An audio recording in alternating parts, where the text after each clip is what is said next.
everyone, my name is Mahi and welcome back to a new episode of Candid Talk. Today with me I have a woman who's been in the field of education for 27 years. That's a long time. She's been a teacher, she's been a counselor, she just started the journey recently, and she's also started her own career counseling platform where she helps students make, the right choices for their life. But that's only a small part of the story. I'm really excited to speak to her. Her students love her a lot. They had a lot of nice things to say about her. So we are going to be looking at the journey she had to take to get to where she is today. So I'm really excited to welcome Miss Anisha Arora to our show. Thank you, Mahi. How are you? You look really pretty today. Thank you so much. How are you feeling? You too. Oh my God. How are you feeling? A little nervous. I've never done this earlier, so. Don't worry, it's gonna be really fun. I'm very excited to hopefully, hear your journey into, the highs and lows that you had to go through. Before we get into, all of that interesting stuff, how was summer break for you? How was it? Oh, I think this summer break was like super fantastic. I would say it's because since I left school and I was on my own, so this was the time I think I spent quality time with my daughter. Yeah. It was completely dedicated to her. Wow, what did you guys do? Any new memories you guys made? A lot of memories because we had a lot of trips. We went to London. First time we roamed around London all alone. We went to Kazakhstan, which was a family trip though. And then both of us had won a competition at SAE. So we attended classes of social media content together. Oh, wow. That was a bad student though. So you went back to school for a while. Yes, what was that very like? interesting, something very different. Yeah, did it give you any flashbacks of like when you were back in like university or anything? A little bit, maybe. And then I realized how when some students lose focus, then how does the teacher feel? Because I'm doing that at times. That's so funny. Wow. So, you know what? Let's talk about that. You said you went back to school. In a way, you went back to school recently. So what were you like in school and in university? What kind of student were you? That look is not good. No, I was naughty at heart, but very, very reserved person for a lot of reasons of what I had been through in life. But couldn't stop smiling, and even if I was smiling in class, the teacher would think that I'm up to something. So that was I would always be caught for doing something that I was not doing. But yes, I was like a backbencher, despite the fact that the answer I don't think I had the courage to raise my hand and say, I know the answer. Wow. And that went on till the evening. Oh my God, I get it. I sometimes I went back to university recently, and even though I know the answer, I'll go I could not do that. and it's like the teacher, I don't know if they do it on purpose, but they look at you and they don't even look at you actually. They just look next to you, and then it's are you ignoring me? What did I do? And sometimes just for, keeping myself entertained, I'll call them uncle, auntie, look at me. Thankfully they don't hear me, but I would get in trouble if they hear me. Anyways. So what are some things that you enjoy doing since you had a lot of free time over the summer? What are some things that you really love doing? Cooking. Yeah? Oh. What's your favorite cuisine? So what happened recently was I developed a lot of allergies. So, and I was the person who would go out and look for croissant and look for cakes and things like that. I've always been there. Coffee and cake and muffin were one of my favorite things. And I realized that I could not eat that anymore because I got allergic, and it was a severe allergy. So I started looking for recipes and trying out recipes which is made without flour and similar things. So I think after I have left school, I have got more into cooking, which was always what I liked. But I enjoy it. Yeah. What do you have any cooking fail stories where you just miserably failed? That would take me back to my childhood.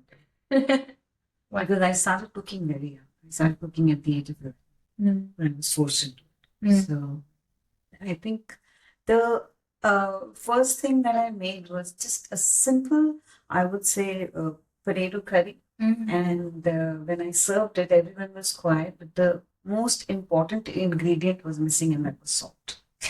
So when I tasted it, something in me shifted, and I realized that this is not me. I took it as a challenge, and from there, I think cooking has become a passion. Wow. You also shared a few write-ups with me of like a few articles, and you also said you're into poetry. What got you into that? And I've read some of your articles, by the way, which I'll talk about soon, and I loved it. I loved it. Thank you. So what got you into that scenario of like writing out things? I've had faced a lot of challenges as a child, and I was not the kind of person who would go up to someone and share my problems. So for me, the best way out to pour out my feelings is on a piece of paper. So that got me into poetry initially. That's why I just shared is that I don't share my poetry because it lands up to be too very, very personal. So I don't put up any articles. Also, I would only write if something has really touched me, and I cannot talk about it further. It has to come out. I did read I did read everything you sent me, but something that stood out the most was where you were talking about your childhood, and that was very hard to read, because it was a lot of sad, like upsetting things on there. So I wanted to ask you, what was it like growing up for you? What was the whole journey like? See, the thing is, as I mentioned just now, is that I faced a lot of challenges growing up. And I lost my mom to cancer when I was 6. My father remarried. And it felt like a scene from Cinderella. It literally felt like it. My stepmom. The only difference was that I had 2 brothers. So if I think of those times, we were even thrown out in the middle of the night in the hole in Delhi. And I was 7, my brothers were 10 and 11. That was the age. And we, in the cold outside, we used to hug each other and keep ourselves warm. So that is, so a lot of things happen. But whatever has happened, I've taken it as it has somehow made me a better person, because I felt that a lot of other things. I had a half brother, and at the age of 10, I was taking care of 8-day-old baby. So I remember the things when I would be holding the baby and cooking, or holding the baby and studying. So yeah. So, but I think life through 2 parts to me.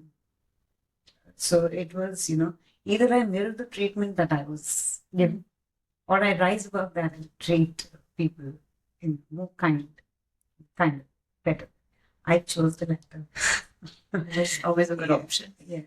But obviously, being exposed to so much, I don't want to say trauma, but initially is that at such a young age. I mean, you had to, in a way, I guess, mature pretty early on. Yes. Yeah. How did you cope with that up until you grew up and maybe you were around my age in university? What were some things you did to really help yourself? It's fine. Okay, that was quick.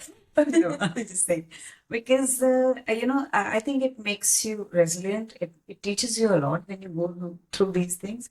It taught me, we don't know what the other person is going through, so we need to, no matter how the other person behaves or treats you, you need to understand maybe that person is fighting some battles that which are so.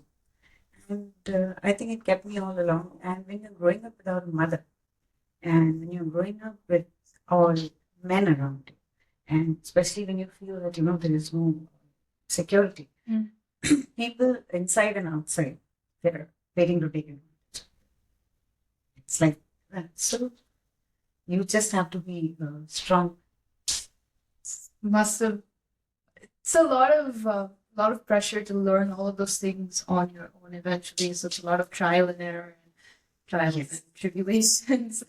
Wow, that's. I think that probably has. I mean, there are no books for a mother to, how to bring up child. But I think, though I grew up without a mother, I somehow thought that I knew how to bring up my daughter. Yeah. You think helping your little brother, as you said, you you were taking care of an 8-year-old baby. Do you think in a way that helped with like your maternal instincts because you started taking care of him at such a young age? Maybe, but I was too young to, at that time, because honestly, sharing this with you, I've never shared it. But when I was like 11, when my brother started talking, he started calling me mom. So when he called me mom and I was 11-year-old, I didn't like it. Oh, yeah, yeah. So, because then I was taken aback because he was always in my lap. So then, and I don't, remember how I brought him up. But I don't think I'm a very good elder sister, though I did everything for him. But I feel I'm a better mom. Because you're too young to take care of a child because you yourself are a child. Yeah. So you can't have the same patience. The patience that I have now, 100, must have, 100 times more. So definitely, I don't know whether it taught me, but yes, my past, I don't regret, except mistakes that I have made in life. I don't regret it. That's taught me a lot. Was there anything, for a lot of us, we indulge in like shows and music and stuff like that when we're kind of in, okay, I see where this is. Was there anything for you that helped you and gave you a lot of comfort? At that time, when I was growing up, painting.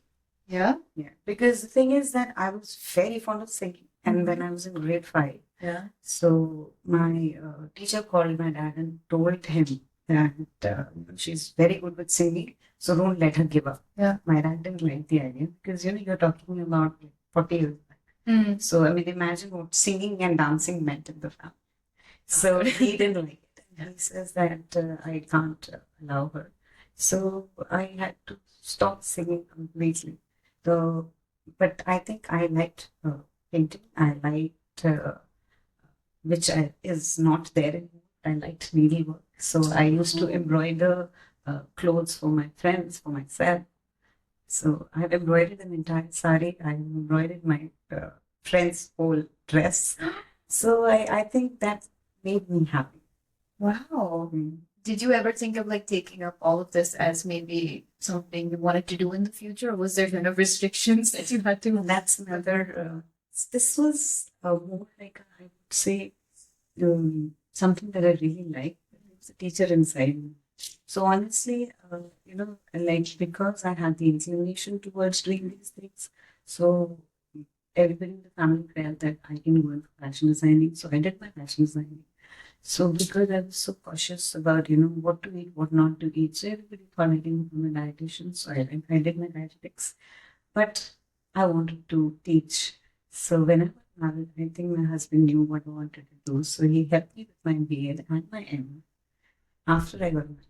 And I got my first job after I got married. Wow. I've been married for 29 years and I got my first job in 27 years. So, and then there I was, because that is what I always wanted. That was your calling.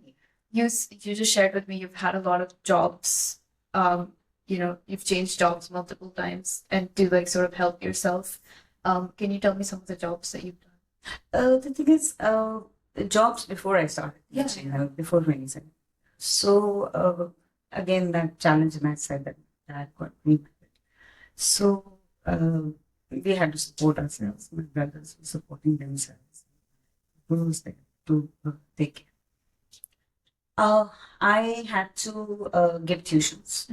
So that is where I started from, tiny kids, and at the age of 18. So because I had to support myself for my university. So I started giving tuitions. Then I joined, I don't know if you've heard of it or not, it was a fitness center, Personal Point. I joined Personal Point as a guest relation officer to support myself. Then I realized I'm interested in dietetics also. Then went in for counseling people, diet and things like that. So it kept shifting till I actually got married and I took teach. So but even that, when I went first time when I went to school and I stood in front of 40 students and I came home and I started crying. This is not what I can do. How can I face them? Was it overwhelming? It was very. Were they mean? Like, no, they were not. Okay. They were not. Very sweet kids who are still connected. Yeah? Who are still connected. They're 37 years old. That batch is 37. Most of them are still connected with, and they record videos by the kids and they send it to me on Teachers' Day. My God. So that's the connection. Very rewarding for you. It's very. You have so many students. First of all, they've said so many incredible things about you. That's lovely. You motivate them, you make learning fun, but you're also really cool. And you can with like a friend. First of all, how does that make you feel to hear so many like incredible things about you? It's very rewarding. Yeah. Because I didn't do all this. It's not a barter system. Like if I go out help a student, is not because the student will help me someday. So I don't believe in that, but definitely it's very, very rewarding when you hear your students get back to you. I cried when I got the video of my student's son wishing me on Teachers' Day. So it's very, very overwhelming and honestly very rewarding, very satisfying, and you feel, okay, you were on the right track. So, maybe you did something good. Yeah. Somewhere something good happened. So did you have anyone growing up sort of who believed in you and someone you could turn to, maybe a teacher or an adult figure who sort of looked through you and understood you? There was a music teacher. So I still remember I was in grade 9 and I was like literally jumping around and like, laughing and smiling. So after the class got over, she called me to the class and she asked me who all are there. So I told her and she said that there was something while you were talking to the others that I could figure out that there is pain at home. So I think some people do read through you. So was it kind of scary at first? She just like no, I was still laughing. Oh my God. I was looking at her and laughing with tears in my eyes, and she said it's okay to sometimes say I'm hurting. So I said no, I'm okay. So yeah, it was. That's how. Is that why you got into the field of teaching and also career counseling? Is it so that you can help other kids feel heard and not alone?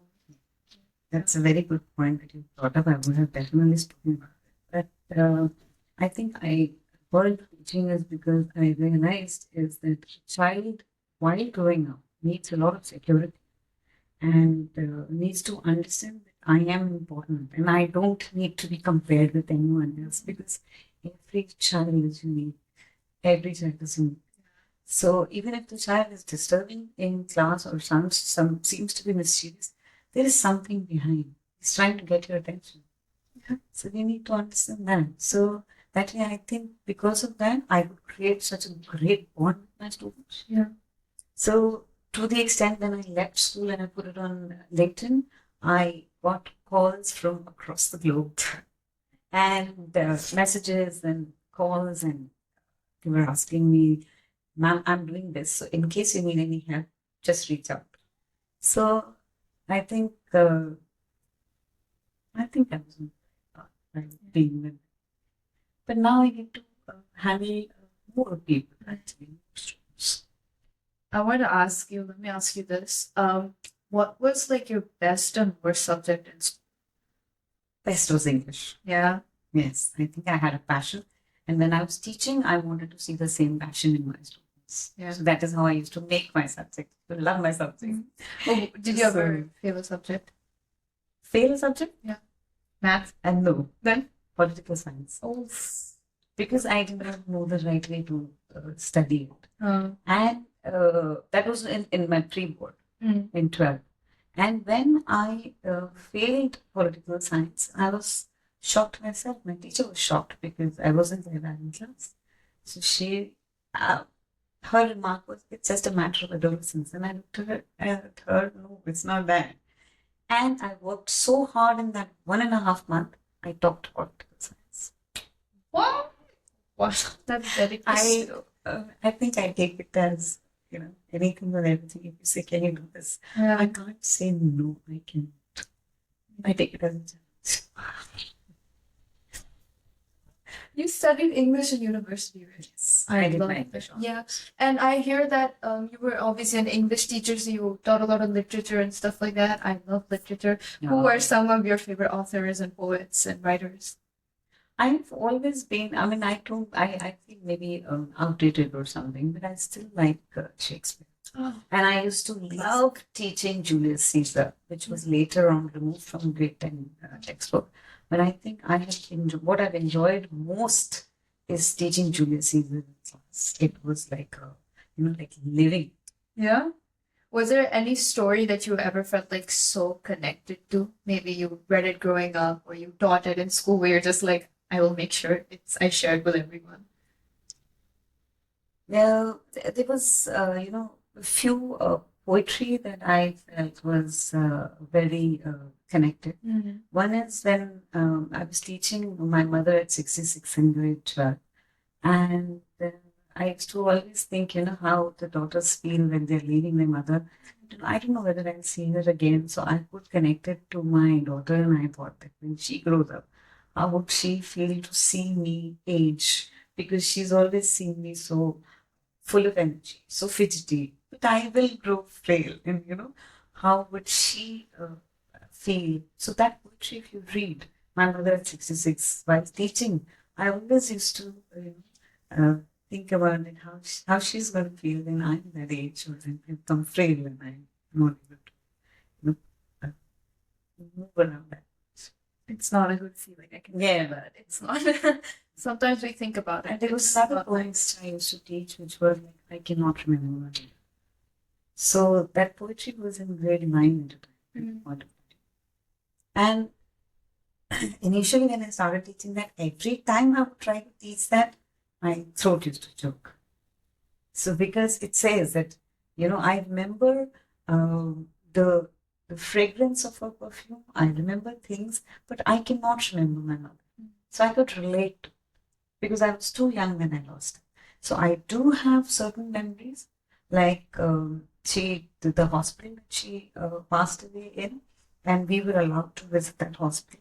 And I still remember how we used to wait outside on the grass, looking at the window that the room that she was in. So we used to look at that window. When will we when will they allow us to enter and we'll reach her? So we were given special permission because she worked there. So we were allowed to enter the hospital frequently because they knew she had cancer and she's now only long. So it was difficult to teach that. It was very difficult initially. It took me a long time to actually teach it well. Something I noticed was that your daughter is, I think she's more than your daughter. She's your best friend. Yeah, she is. That's definitely, I picked up on a while back. So I wanted to ask you that, do you think becoming a mom yourself, what has it taught you, not only about yourself, but do you think in a way it helped you heal your inner child in a way? Yes, it did. Yeah. I think she brought out the child in. She made me do things which I thought I would never be able to do, or she made me do. She made me a kid again. Yeah. Probably the things that I did not do in my childhood, she made me do it all.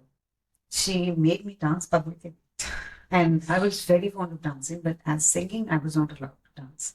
So she has made me dance, and she feels I'm the best dancer. But she is the best dancer actually. She's trained. So, but yeah, she has brought up things which I thought never existed in me. What's your favorite song to dance to? I don't have a favorite song to dance to, but whatever she likes, whatever she decides, I think we dance to. Do you think, I think this is so fun because kids also love you. I mean, you have a daughter yourself, and then you have students as well. So it makes them more, it makes it easier for them to open up to you and speak to you about things. Do they ever come to you and talk to you about like boys and like crushes and stuff like that? They do. What advice do you give them? Do they ever go through that like dilemma of No, see, the thing is, when you stop a child, if a girl approaches me and she says that I like this boy or anything like that, even if it is my daughter, and I say, oh, you should not. So the only thing what is going to happen is she's not going to tell me. But that will still happen. But the best way is that I take her into confidence and say, okay, I am by your side so that I can keep a check that nothing goes wrong. Yeah. So I have not snubbed any such feeling, or I have not snubbed them from, not speaking about it, but being there so that I know what is happening and, I can check them at the right time. So, but yes, I have always taught them that everything has a time. Yeah. Just wait for the right time, because you need to focus on yourself, education, and a lot of things till you grow up. That time will also come, and the right person will always come. Did you have any teenage crushes growing up? I was very different. I was very, very reserved. I don't think I had crushes. Yeah. No. Do you think even if you did like someone, you'd like realize what was happening, or would you just be confused, like, why do I feel this way with someone?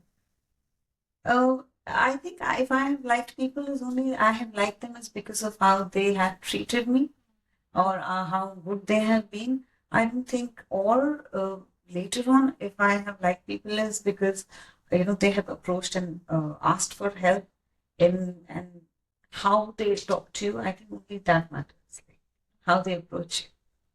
What was and I'm curious to know this, and I ask everyone this.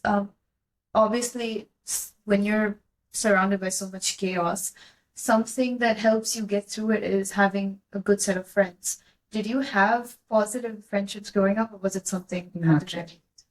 Not yet. I did have a lot of classmates, and we were like close, but I don't think I was the kind of a person who would go up and open up very easily. So, I don't think it worked well. Even in university was the same? Yes. I was not, I could not open up to people. And that's why I took writing. Yeah. So what is it that you see now and back when you were, growing up? What is like a main set of like difference that you see in people these days? If I look at my classmates also, or if I look at my school friends, I think life was more simple, and it is much more fast paced, right?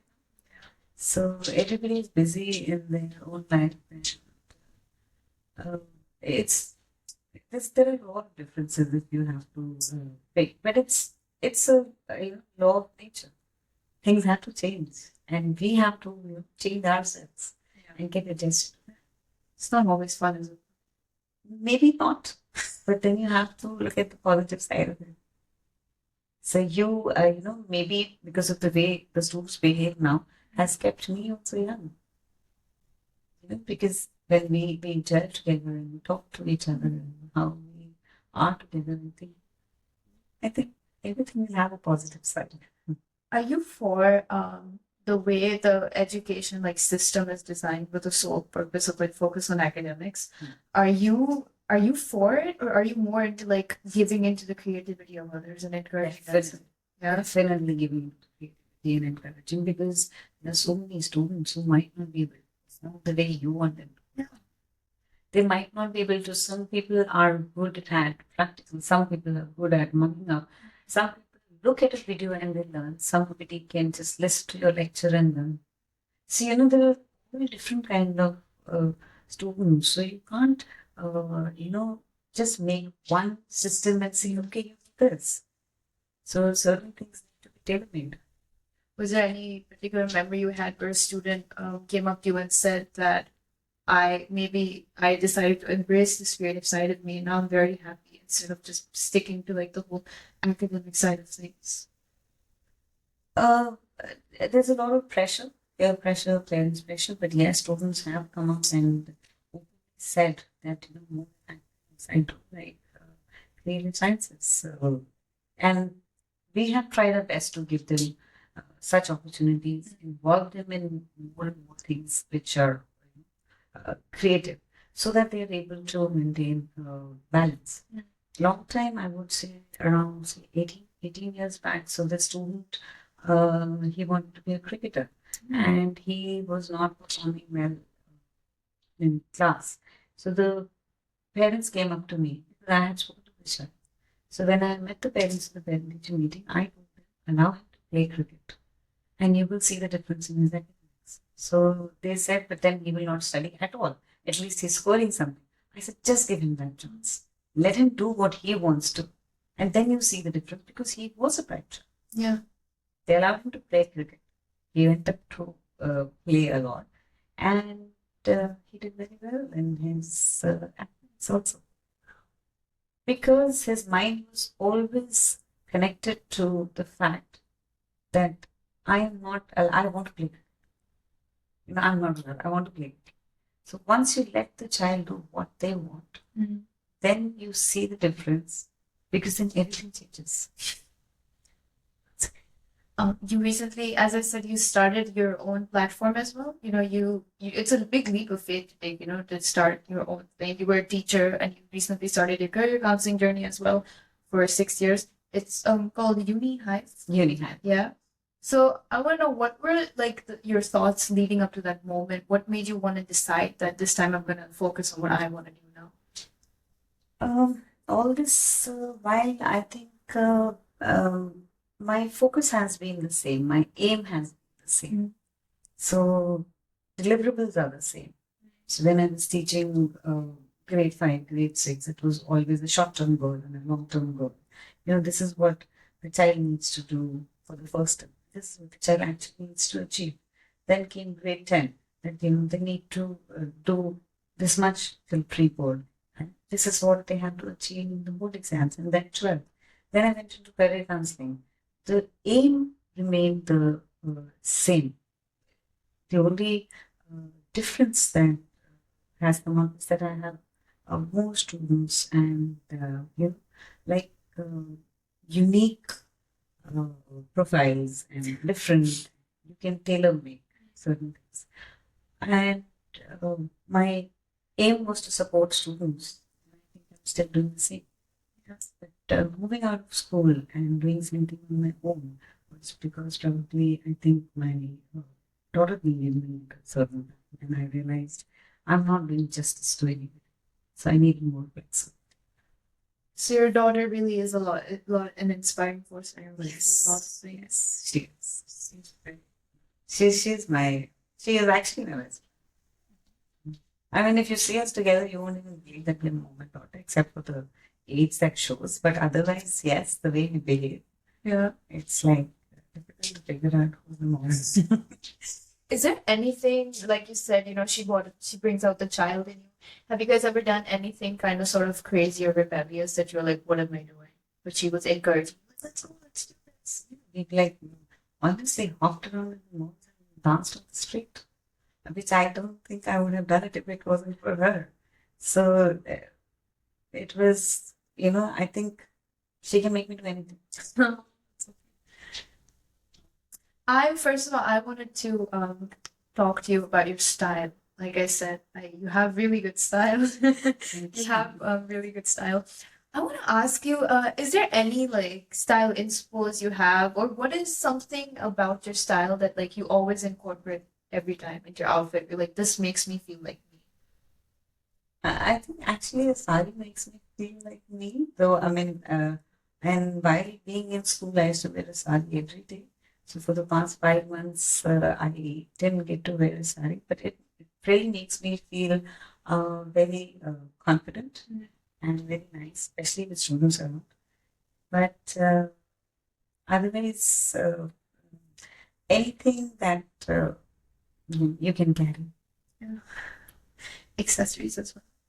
Yes, For sure. And sometimes, so many people used to say I have a disease called matchicism because I love to match everything. Okay. That's okay. That was funny. Okay. Took me a second to understand. Well, if you could look at your younger self and you look at yourself now, if there's anything you could tell your younger self, what would you wish to say that to that version of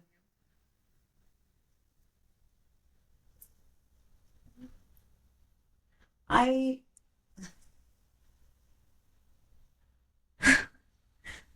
Put you on the spot. Yeah.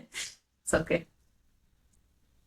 There are a lot of things that I would like to tell that girl do and not to do, or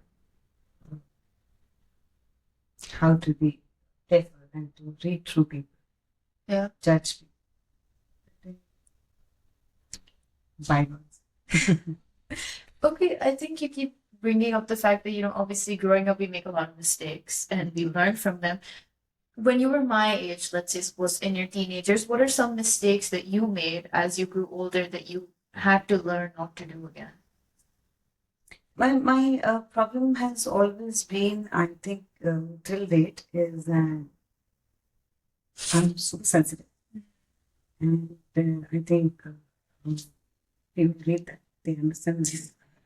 And they do take advantage. So definitely, even in college, I think I have given into a lot of things which I should not have. And just because, when you're growing up with insecurities or no one to look up to, what happens is that you start looking outside. You start looking outside for that support. Validation as well. Yes, and people understand. So I think those mistakes I don't make anymore. Probably because my husband and my daughter are so by my side that I don't think I need anything beyond that. So, and regarding the past or whatever has happened, if I had to get a husband and a daughter like her, I think I can go through that. If that is what has been compensated. Was there a moment where you finally decided for yourself that I'm going to go my own way now and I'm not going to let anyone stop me? Like, as you did things for yourself, was there a moment where you felt like kind of liberated in a way where you're like, I did this for myself, by myself? I think leaving school. Yeah? Oh, nice. I think leaving school because I have worked at DPS for 20 years. So it was not the second home, it became my first home because I used to love reaching to be the first one to reach school, be the last one to leave. I started living there, like my room, the room that I was seated. If you would have seen that room look like home, because the way because I used to clean it. But then when I left DPS, I think it was a very bold step, and I did feel regretted there. But again, I would say that I have had a lot of support from my husband because I knew I'm not going to be earning anything for the next 6 months or 1 year or 2 years.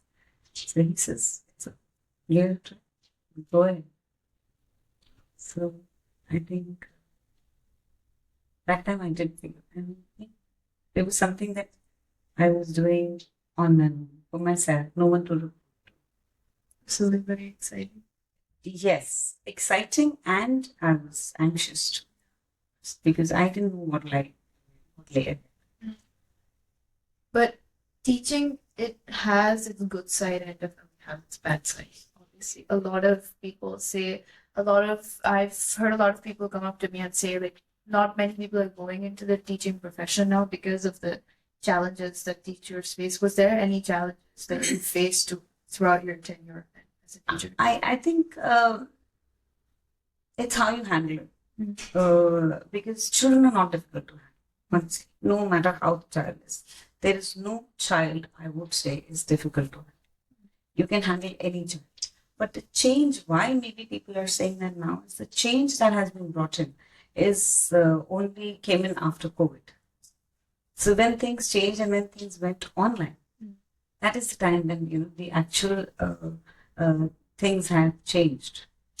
So online teaching is very good. I cannot connect to a child if I'm online. So for me, online became a very big challenge. Somehow I tried to do whatever possible to make the students feel nice. So what I used to do is before my class would start, so I would put a morning song, so to welcome them. Yeah. And then one by one they would enter the class, and no one was allowed to switch off the camera. and they did listen to me. In my class, camera was never switched on. Never, not even once. It was a rule. And then welcome them. Then whoever had their birthday was celebrating the birthday.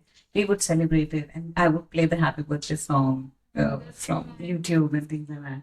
So, but yes, after that, I think things did change. So that batch when we left, uh, there was a connection, but not the kind of bond that we had with students. So if people are saying that they don't want to go in for teaching, because I personally feel teaching, uh, it's become more like, a lot of other things. Like a teacher is not only a teacher anymore, she's also an administrator. So when I started teaching, I was a teacher. I was not doing any administrative job. But now, that's the demand. It's not that any school is putting pressure on you, but that's the demand of the time. That is how it has become.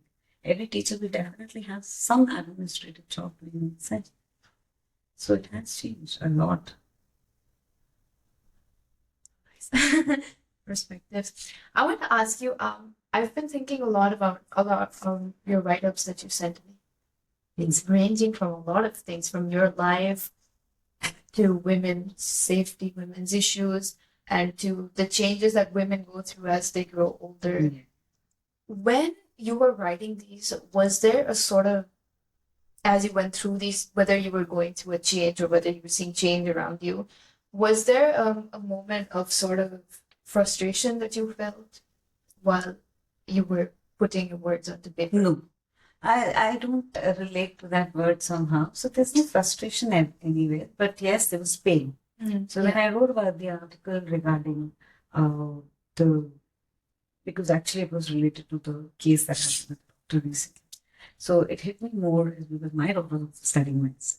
So even so, I think that really, really touched me. And I was wondering that people talk about, the girl is not dressed up well, or she did this. So what was there to blame her for now with her uniform on?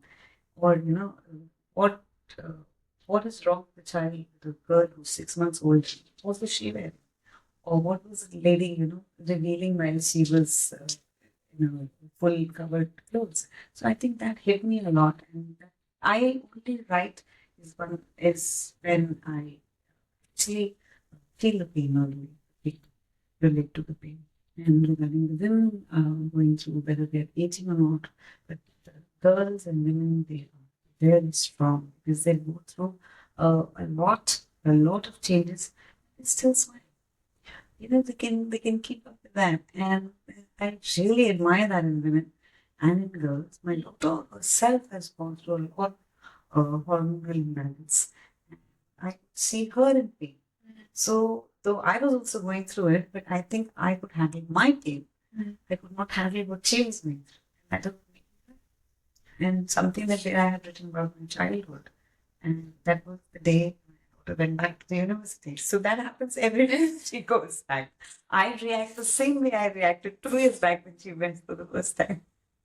So nothing much has, it's all based on how I feel. That makes me better.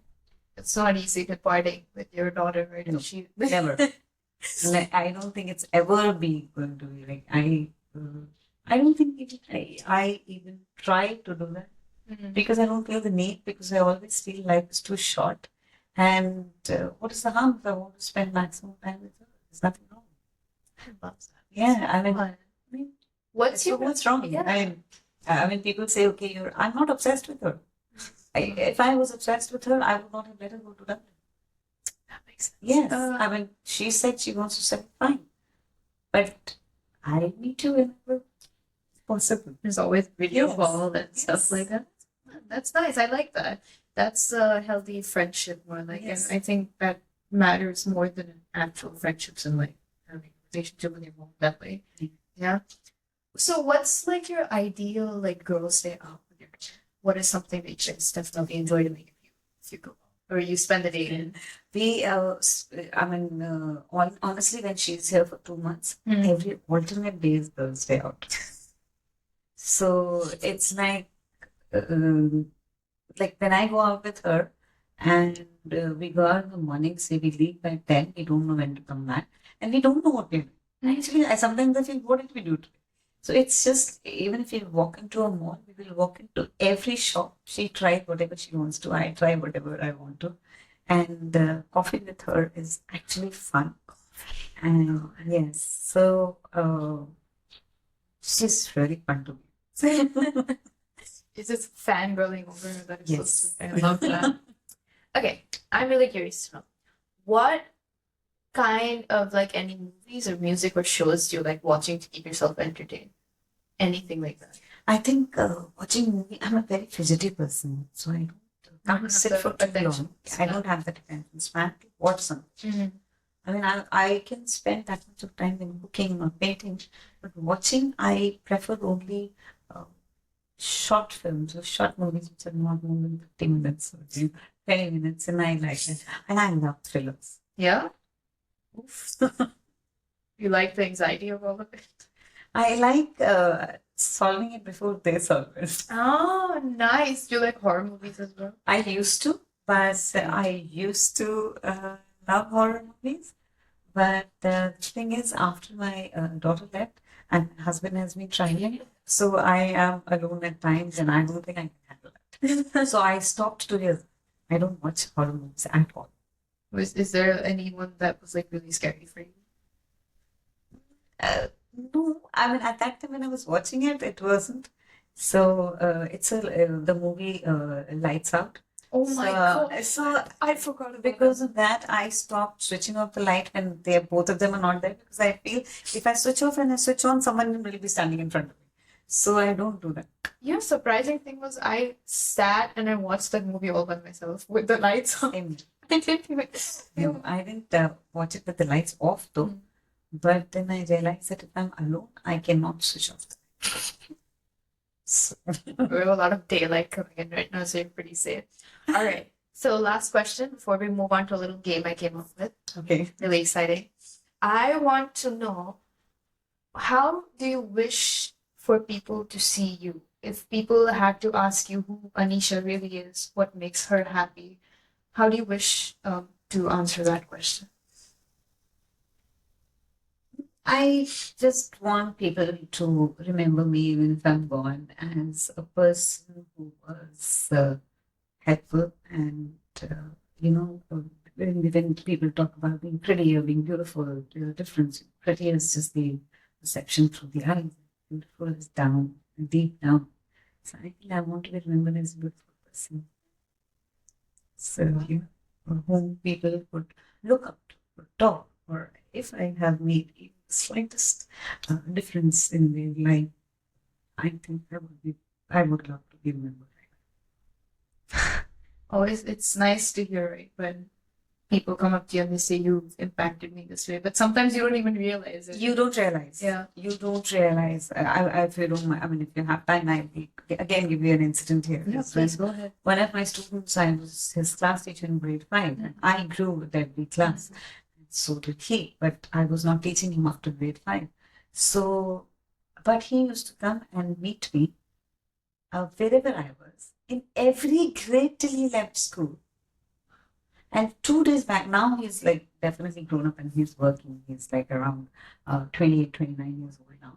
And I used to wonder, like, what did I do Yeah. for him to come and meet me every day in the morning? Yeah. Like one of my students who's 37 years old. So she was in grade 6 and tiny little girl. And I had just started teaching second year. And she came up to me and she said, "Ma'am, can I tie friendship band?" Oh my So I said, "Yes, definitely." So she tied me a band and I kissed her on the forehead. And her mom told me for 1 week she did not let them wash her forehead. That's not all. 15 years later, I get a parcel and there was a watch. And with a note that 15 years back, I could only tie a thread. Now this is my friendship band to you. Like, That's how blessed I have been in life. my Well, Like, such a great question. my heart is touched. Oh my God, Mother. Thank you for sharing that. Thank you. Okay, now let's move on to our little game. I Okay. hope I am able to play along. I call this Who Am I? Okay. So Okay. I'm gonna ask you some questions that you don't necessarily hear every day. You really have to think about it. Okay. Okay. Regarding you, obviously. Okay. First question. What is something about you that nobody knows? Something you did as a kid that nobody knows to this day? We've had a lot of weird confessions, so I'm just saying if it's anything of that sort, I will gladly accept it.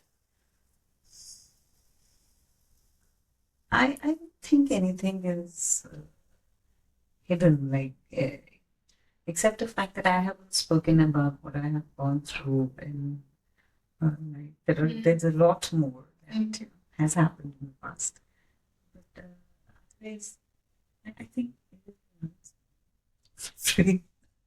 Anything you do right now that you're kind of like, I'll keep it as a mystery. You have any weird confessions? Nothing like that. Like people always have something they keep, something they did that they're just like, oh my God, if I say this to anyone, they're just gonna think I'm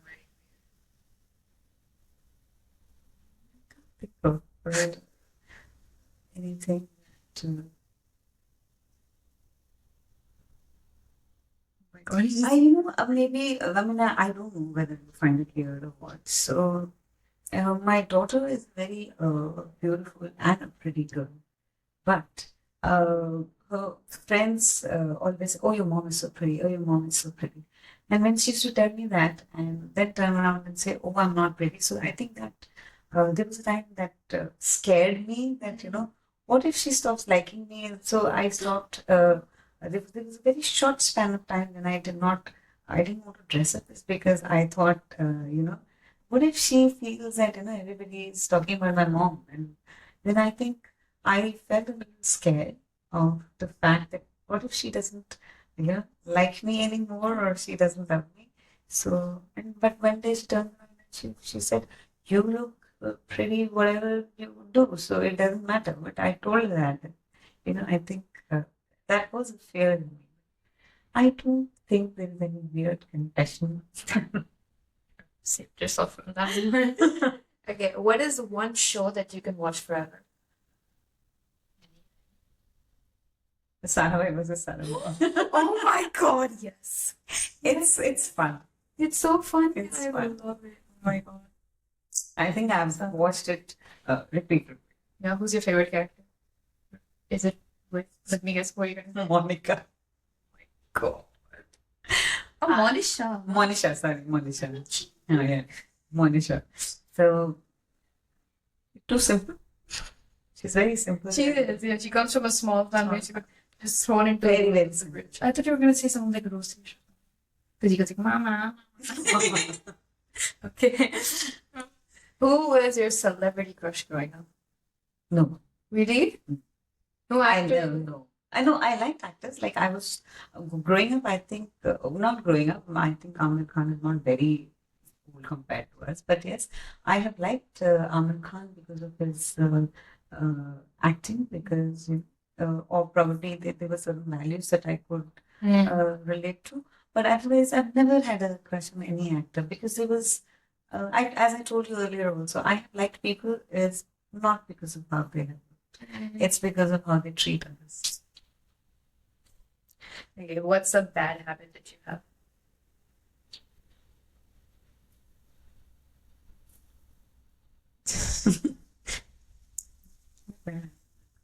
Other people need to tell me that. Oh. Yeah? I had a very bad habit of, like constantly drinking coffee and tea. I'm giving up on that too with time when I realize it's not good. But bad habit, if you consider it a bad habit or a nature, I think overthinking. Oh my God, I get it. No, I Overthinking to an extent that, it makes me feel I can sulk about it. And probably the other person has not even realized. any tips on how to deal with Talk to the person and get out of it. Because if you don't get out of it, you can go into a depression. And I know. So either talk to the person or say, okay, it's my thinking, or confront the person. Last question. What is an embarrassing moment that you always think about? Maybe not always, occasionally. Yeah. Yeah, when I was in class and I was, I think it was pretty relaxed and there was students all around me. And I had slip-ons and I had just taken off those slip-ons because I was not visible. But when I got up, I wore it the other way around. And I got up and I wore the left one on the right and then the right one on the left. And the student pointed out, ma'am. And then I looked at her, oh no, I was just trying it. Did you like walk in those, or did you almost trip or anything? No, it was not that bad. But they noticed it, so it was embarrassing. I had to laugh it out. Well, that brings us to the end of the episode. But before we wrap it up, is there any words of wisdom, or I call it wow, words of wisdom? Not many people get the joke. Fine. Yeah. Yeah, no, but that's lovely. Thank you. I tried. Anything you'd like to say, any message you want to give out, just look into the camera and say whatever you want. We all go through a lot of problems in life. We all face I've still not met anyone who has not gone through any problems, but believe me, smile does wonders, and you can find a lot of negative, because if I do not have anything negative in me, I will become God. But if I have all positive all negative in me, I become a devil. So it's human being that has a good balance of both, good and bad. So we need to see beyond that and get the positive side. Everyone will have a positive side to whatever kind of person they are. I like that advice. It's good advice. Still working on it though. Smiling when I'm even when I'm mad. Well, that brings us to the end of our episode. Thank you so much for being here and sharing your story. Thank you so much for calling me here. Because, it's that. I hope I hope it made you feel good in the end, sharing your story with so many other people. And I'm really happy I got to hear it. And thank you, all of you, for watching it. If you liked it, like and share and subscribe and whatever else these people do, I don't know. Thank you again for being here. And I will see all of you in our next episode. Bye. Thank you.